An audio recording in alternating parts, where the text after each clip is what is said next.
Hello and welcome. I am the Suit&Tie Dip&ChewGuy, and this is a standalone product review. It will be found on the standalone product playlist. So as you just saw, we will be taking a look at the Copenhagen Women's Reserve Black. This is the 2019 edition. I make a point of saying the year there because evidently this product is tweaked from year to year. This is coming from where this came from, and that is Bergs over at BergsDipReviews. And he has already done a video on it, which is where I'm getting some of my background information about the years. So he had visited down in Nashville the snuff store, snuff shop that's run by Copenhagen.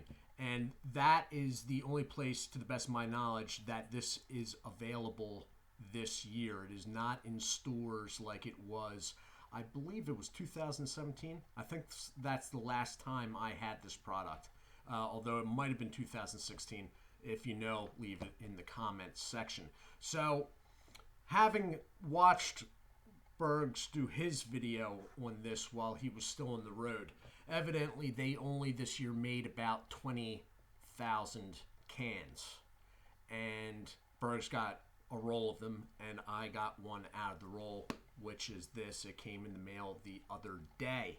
Now, back in whenever I had this before, it was I bought it in a local Wawa gas station around me, but evidently this year it is only in the snuff shop. I'm going to say shop. I have a feeling it's called the snuff shop, not the store. But right off the bat, I was not a big fan of this. Now, I never had the old Copenhagen Black. I had the one a couple years ago that looked like this can. I wasn't a huge fan of it. But I am not against it, and I'm hoping that some of the aspects that I didn't like are toned down in this one, since they evidently are changing the product slightly from batch to batch. So let's take a look at the can, and then I'll get it opened up. So you have an all-silver lid, and they've done some sort of etching. It almost comes across as real fine pinstripe up top in the silver. Then you have the very tag-like, which is somewhat resembling, or what I believe they're trying to go for is the tags that are put on bourbon barrels. That's what I believe they're using as sort of a idea there, but I could be wrong about that. You have satisfaction since 1822 up top. That is raised. The border around the tag is raised, and you have a raised boxed rim in the U.S. Smokeless Tobacco Company fashion. There is a slight raise below between the upper and the warning label. It's a good-looking can. Now, I did not, although I did think about it, add this as my top 5 cans when I did that video. The reason for that is, the reason I decided against it at the time was because I look at this as a specialty or seasonal can, which it sort of is, and going a bit further, it's sort of a seasonal product, really, at the end of the day. So, going around to the side, you have small Copenhagen branding and the fact that it's black. You got the scrunched U.S. Smokeless warning label. You have general information. Underage sale is prohibited. Sale is only allowed in the United States. That this is smokeless tobacco, so put your lighters away, and that it is 100% American tobacco, as is all Copenhagen and Skoal products. So that's all a little writing right there. Going around a little further, you have basically a repeat of the front tag, that it is long cut, that is black, and it is small batch barrel aged. Small Copenhagen branding, and then the manufacturer's information and barcode. So it is a product of the U.S. Smokeless Tobacco Company of Nashville, Tennessee. All right, this can actually came from Nashville, Tennessee. It is in a standard size dip can. It is 1.2 net weight ounces, regular dip can. So I'm going to cut into it, and we'll see what's going on with this year's version. Now, they're saying they're making it sound like it's versions. Now, the snuff store wasn't open last year, and I didn't see this in stores last year. So I'm guessing that they maybe skipped years, maybe. And it's open. Okay. Now, cut-wise, this is what I would consider a mid-cut. All right, so it's going to be like Copenhagen original, long cut. That's what it's looking like in the can. And that is basically dead on what it looks like. The cut, I don't know if you can see it off that very well. It has a strong bourbon-esque smell to it. And that was the thing that I didn't overly care for. Like, when it comes to, like, alcohol-flavored stuff, as I've recently found out, I'm not a big fan, with the exception of the Red Man Select in the black pouch. But we'll see how it is in the lip. The smell wasn't what really turned me off it before. It was actually the flavor was a little bit strong, in my opinion. So I'm going to reach into this. And it's very moist.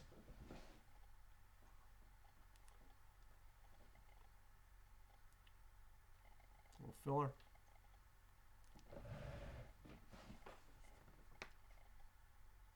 It's very rich, flavor-wise.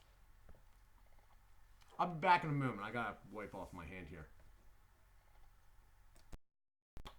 And I am back. I'm sort of digging this time around. Although I don't care for the smell of it, like actually smelling it off, because it is very alcohol-esque, and I was never a big bourbon fan. It's not so much so in the flavor. In the flavor, and I think Bergs said it in his video as well, it sort of tastes like a very dark, rich natural. There's a little bourbon flavor going on there, but it's nowhere near flavor-wise the strength as it is smelling off the can lid. So that works for me because that's what I didn't care for the last time around, whatever that was. I think it was 2017. It might have been 16 though. It was a couple of years ago at least. So the cut is a mid-cut. It's the Copenhagen mid-cut. The moisture level is really good. So the cut isn't that big of a deal. It stays well formed in the mouth. It's not migrating around. Not a lot of floaters going on or anything like that. It's cut a lot shorter. I mean, my everyday is Stoker's straight. So, I mean, there's not too much that's cut that long. The smell off the lid is dark fire tobacco with a heavy dose of bourbon. Okay? That I could probably do without, smell-wise, but it does not translate like that in the taste. The taste is, as I'm pretty sure Berg said, the taste is somewhat of a very dark, very rich, natural. Don't want to say it's sweet, but at the same time, I don't want to say it's not. It's sort of, it's odd. If I didn't know what this was, and I had never had any dealing with it, I would say after trying it that it was some sort of altered natural. Saltiness is not through the roof. There is some there though, I think. So the can looks great. It's one of the best looking cans, and it would have made my top 5 cans list had it been released yearly in the same can. But it was not. The smell, it smells like bourbon. It smells like somebody dumped a shot in the can. You took natural and you dump a shot in there and let it sit for a while. That's what it sort of smells like.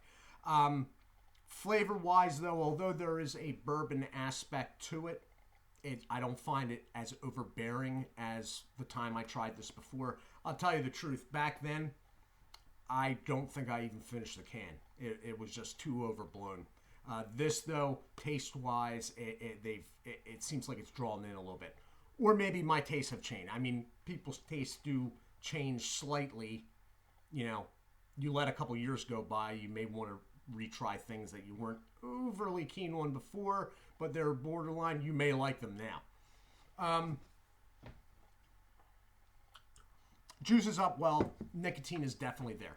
You know, it's a Copenhagen product. There's not really any issue with that. So you got a mid-cut, bourbon-ish flavor, but it's sort of over a natural. Strong smell of bourbon off the can, but again, sort of registers as like a shot on natural. The cut is a mid-cut, but the moisture level's good. The can is excellent looking, as I said.